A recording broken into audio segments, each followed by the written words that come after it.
Chapter 2. The Value of Education. Section 1. One dreams of miracles. One dreams of miracles when one is young. One wants all the wickedness to disappear. Everything to be always luminous, beautiful, happy. One likes stories which end happily. This is what one should rely on.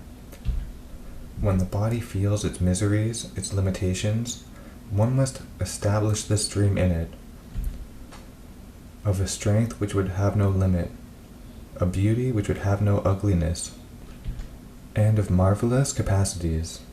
One dreams of being able to rise into the air, of being wherever it is necessary to be, of setting things right when they go wrong, of healing the sick. Indeed, one has all sorts of dreams when one is very young.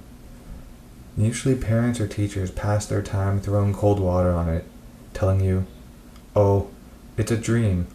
It's not a reality." They should do the very opposite. Children should be taught, "Yes, this is what you must try to realize, and not only is it possible, but it is certain if you come into contact with the part of you which is capable of doing this thing. This is what should guide your life, organize it, make you develop in the direction of the true reality, which the ordinary world calls illusion."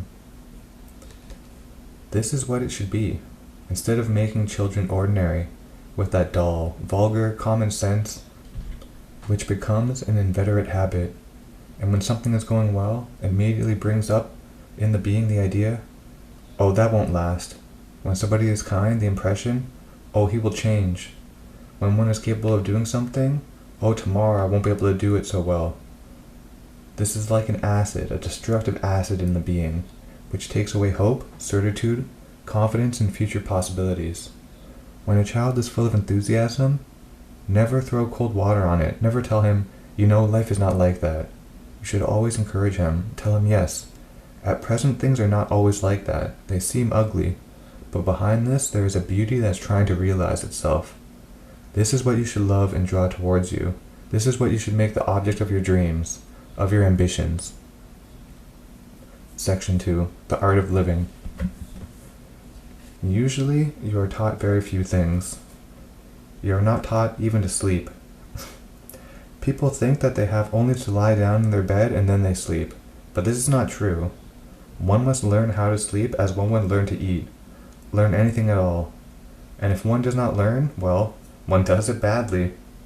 Or one takes years and years to learn how to do it. And during all those years, when it is badly done, all sorts of unpleasant things occur. And it is only after suffering much, making many mistakes, committing many stupidities, that gradually, when one is old and has white hair, one begins to know how to do something. But if, when you were quite small, your parents or those who look after you took the trouble to teach you how to do what you do it properly as it should be done in the right way, then that would help you avoid all these mistakes you make through the years. And not only do you make mistakes, but nobody tells you they are mistakes. And so you're surprised that you fall ill, are tired, don't know how to do what you want to, and that you have never been taught. Some children are not taught anything, and so they need years and years and years to learn the simplest things, even the most elementary thing, to be clean. To live in the right way is a very difficult art, and unless one begins to learn it when quite young and to make an effort, one never knows it very well. Simply the art of keeping one's body in good health, one's mind quiet, and goodwill in one's heart, things which are indispensable in order to live decently. I don't say in comfort, I don't say remarkably, I only say decently. Well, I don't think there are many who take care to teach this to their children. Section 3. One needs education. You think that you are sent to school, that you are made to do exercises, all this just for the pleasure of vexing you? Oh no. It is because it's indispensable for you to have a frame in which you learn how to form yourself. If you did your work of individualization, of total formation, by yourself, all alone in a corner, nothing at all would be asked of you. But you don't do it. You wouldn't do it. There's not a single child who would do it. He wouldn't even know how to do it, where to begin. If a child were not taught how to live, he could not live. He wouldn't know how to do anything. If everyone had to go through the whole experience needed for the formation of an individuality, he'd be long dead before having begun to live. This is the advantage of those accumulated through centuries, who have had the experience and tell you, well, if you want to go quickly, to know in a few years what has been learnt through centuries, do this. Read, learn, study, and then, in the material field, you will be taught to do this way, that in that way, this again in this way. The mother gestures. Once you know a little, you can find your own method, if you have the genius for it. But first one must stand on one's own feet and know how to walk. It is very difficult to learn it all alone. It's like that for everyone. One must form oneself. Therefore, one needs education. Section 4. Control your impulses. From the time you are quite young, the work of your educators is to teach you to control your impulses and obey only those which are in conformity with the laws under which you live, or with the ideal you wish to follow, or the customs of the environment in which you are. The value of this mental construction which will govern your impulses depends a great deal on the surroundings in which you live, and the character of the parents or people who educate you. But whether it be good or bad, mediocre or excellent, it is always the result of a mental control over the impulses. When your parents tell you, you should not do this, or when they say, you have to do that, this is a beginning of education for the mind's control over the impulses. Section 5. Reason must be the master. It is a good thing to begin to learn at an early age that to lead an efficient life and obtain from one's body the maximum it is able to give, reason must be the master of the house. And it is not a question of yoga or higher realization. It is something which should be taught everywhere, in every school, every family, every home. Man was made to be a mental being, and merely to be a man. We are not speaking of anything else. We are speaking only of being a man. Life must be dominated by reason and not by vital impulses. This should be taught to all the children from their infancy. The first thing which should be taught to every human being as soon as he is able to think is that he should obey reason, which is a super instinct of the species. Reason is the master of the nature of mankind. One must obey reason and absolutely refuse to be the slave of instincts. And here I'm not talking to you about yoga. I'm not talking about spiritual life, not at all. It has nothing to do with that. It is a basic wisdom of human life, purely human life. Every human being who obeys anything other than reason is a kind of brute lower than the animal, that's all. And this should be taught everywhere. It is the basic education which should be given to children.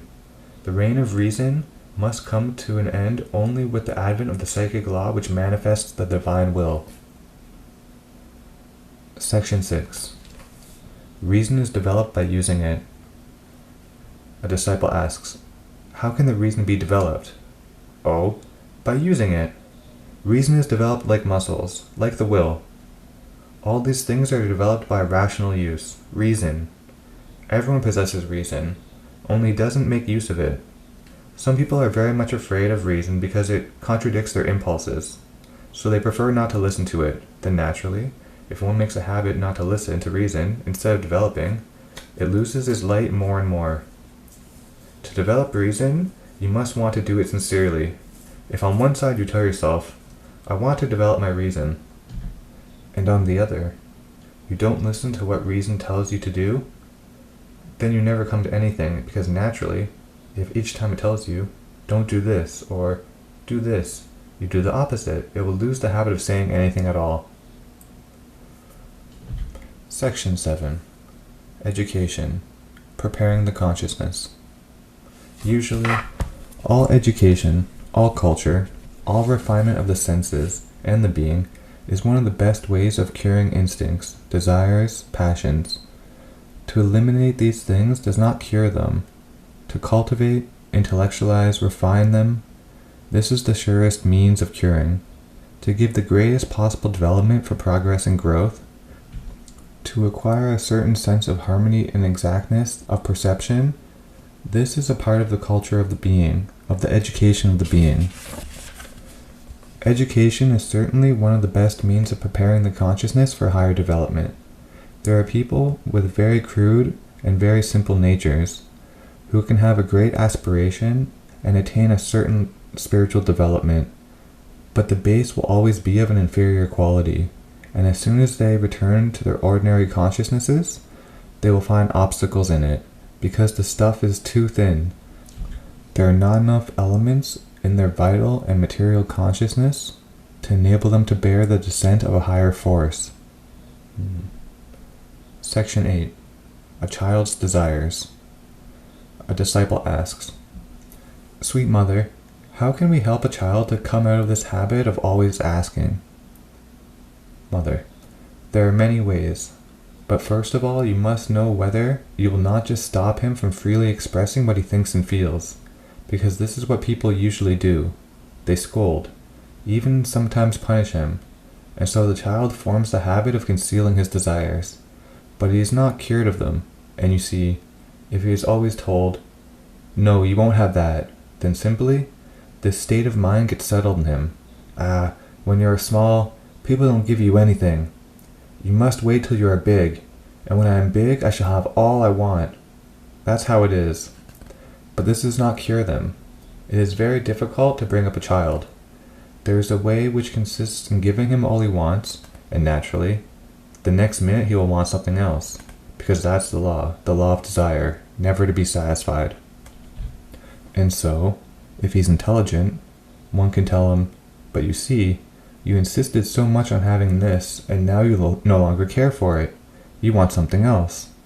Yet, if he was very clever, he would answer, "Well, that's the best way of curing me, is to give me what I ask for."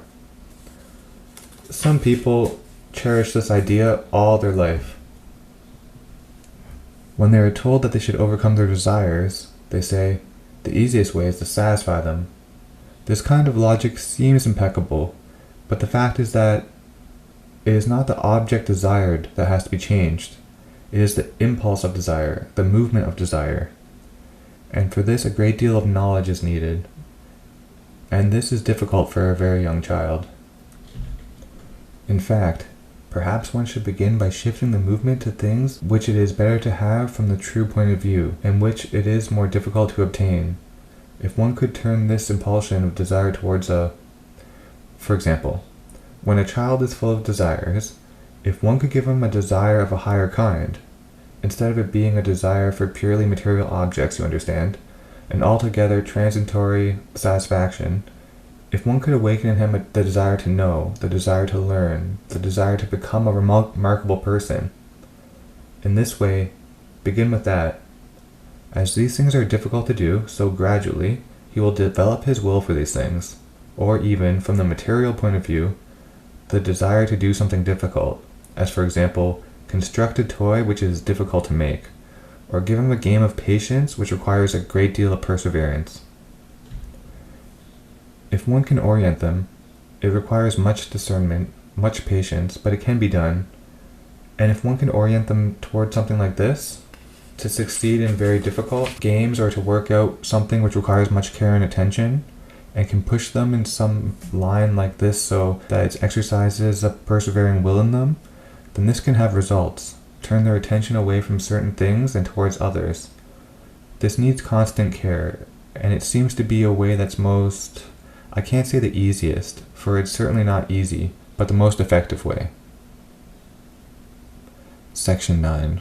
True need and desire. It is very difficult to find the borderland between a true need and a desire. And there we really face a problem which compels an extraordinary sincerity. For the very first way in which the vital meets life is through desire, and yet there are necessities. But how to know if things are really necessary, not desired? For that you must observe yourself very, very attentively.